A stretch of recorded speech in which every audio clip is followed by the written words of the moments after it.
This episode of The Young Turks, brought to you by Thrillist. A man by the name of Anthony Garcia from Pico Rivera, California, thought that it would be a great idea to tattoo a crime scene on his chest. The only problem is he was the suspect of that crime scene. Back in 2004, he killed a man at a liquor store, and authorities have been trying to investigate and find out, who the suspect could possibly be in this case.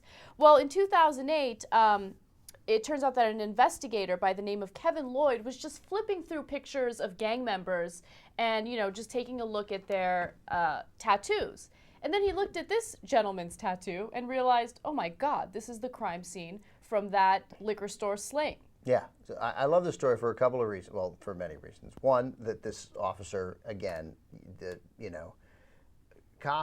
good cops are thorough. I mean, this guy is just going through gang members to see what he can learn. He's, I think, a 30-year detective, right? He's just looking through stuff, seeing if it triggers anything. He sees this, and it recalls an investigation from 7 years earlier that he did, and recalls that it's similar, and then goes back and looks up the investigation and goes through stuff. Yeah. It's incredible. And, it's a mix of both a good investigator and, of course, pure luck, okay? Because how many idiotic criminals out there would go off and tattoo the crime scene on their chest? Like, this is the clown of the month, okay?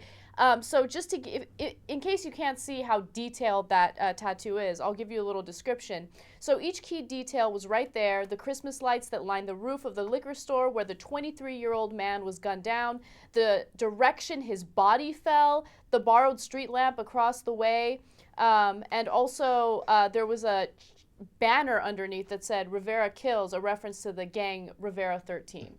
So he was proud of it. He's like, oh, it turns out I killed a man. Yeah, I'm from Rivera 13. I'm going to tattoo it on my chest. It'll make all the sense in the world. And then he gets caught. And the way he got caught was also awesome, okay? He got stopped for a routine traffic violation.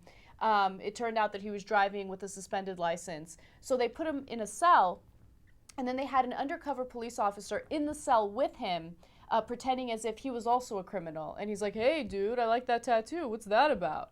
And he's wired, right? He's recording everything. And Anthony Garcia admits everything. Yeah, it's great. It's great police work, and really great job by, what's his name, Kevin Lloyd?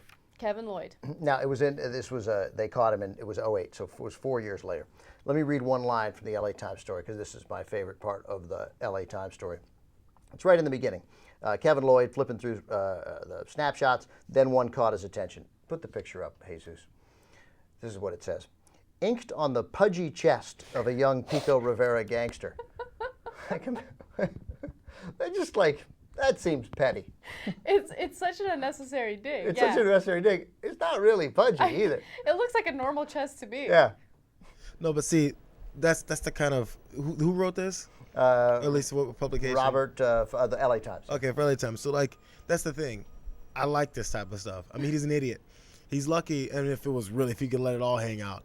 You write something like, tattooed on the chest of this dumbass. Yeah, totally, yeah. You want to say something about him, and but you can't say he's a fucking idiot. Right, you gotta insult him somehow. You write what you can get away with. Yeah, Inked on the pudgy chest of a young Pico Rivera gangster. Anyway, it made the story great. And now we have a new sponsor, Thrillist. They're very cool because they hook you up with really interesting things going on in your town or any town you might be in that you don't know about. Right. They also let you know where the best restaurants, bars, venues are. Thrillist.com/TYT.